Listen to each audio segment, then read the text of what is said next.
Hello, very good morning and welcome to Athavan newspaper highlights. Today is Saturday, 14th of May 2016. This is Edward Udedas Thevasagayam Pillai with the highlights of today's English newspapers. Firstly, let's have a look on the Daily Mirror. We are abroad. Basil's wife, daughter tell Presidential Commission. Former Economic Development Minister Basil Rajapaksa's wife Pushpa and daughter Tejani, who were yesterday summoned by Presidential Commission, informed that they were abroad and as such unable to report to the Commission. A Presidential Commission spokesman said the message of their inability to attend was conveyed to the Commission's police unit. Mr. Rajapaksa's wife and daughter were asked to report to Presidential Commission to record a statement with regard to the misuse of flights operated by the Air Force. Another highlight says UK moved to speed up assets recovery for Sri Lanka.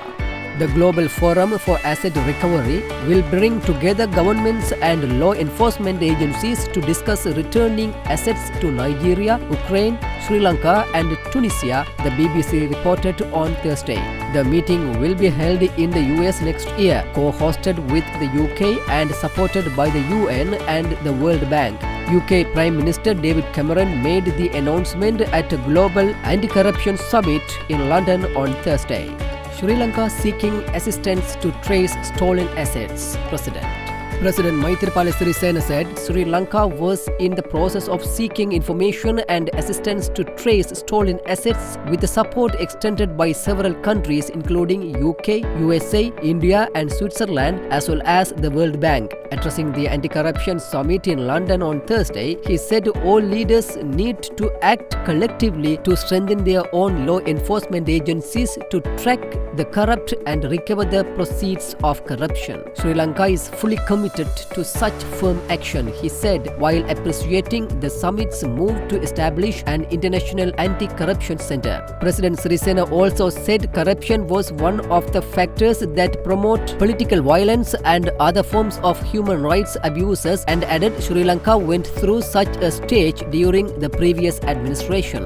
Another highlight says FCID quiz Yoshita for CSN emails.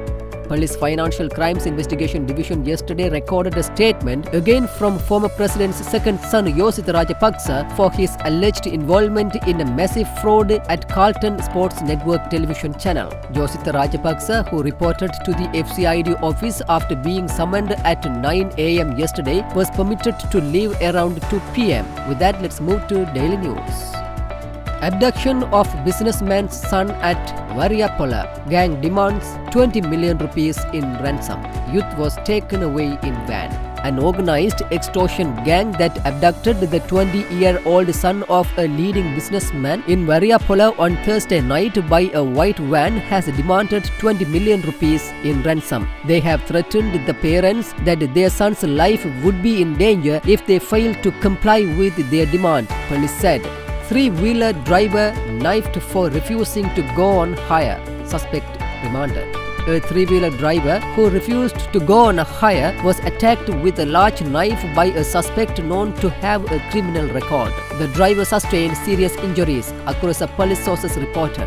Another highlight with the picture says, President arrives in India. President Maithripala Sirisena arrived at the Indira Gandhi International Airport on a 2-day official visit to India. Picture shows the president being received by a Sri Lankan child. Another highlight says, Seychelles ready to support Lanka's probe on offshore bank accounts. The Seychelles government is ready to cooperate with the Sri Lankan government in its efforts to investigate into fraud and corruption, especially with regard to offshore bank accounts and assets in the Seychelles. The Seychelles is ready cooperating with the Sri Lankan government through the Finance Investigation Unit in Seychelles with regard to investigations into any fraud and corruption. Seychelles Environment, Energy and Climate Change Minister Ditley Dockley told the Daily News on the sidelines of the Interwater Resource Management Conference organized by the Global Environment Facility at Negombo.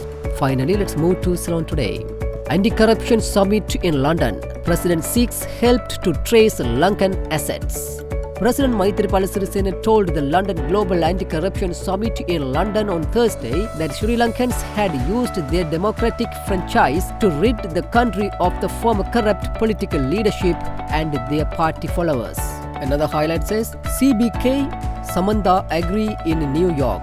Time for Lankans to reap democratic dividends. U.S. Permanent Representative to the United Nations Ambassador Samantha Power met former Sri Lankan President Chandrika Kumaratunga, currently chairperson of Sri Lanka's Office of the National Unity, Reconciliation, and Mano Tittawala, Secretary General for Coordinating Reconciliation Mechanism, on 11 May 2016 at the Sri Lankan Mission to the United Nations in New York.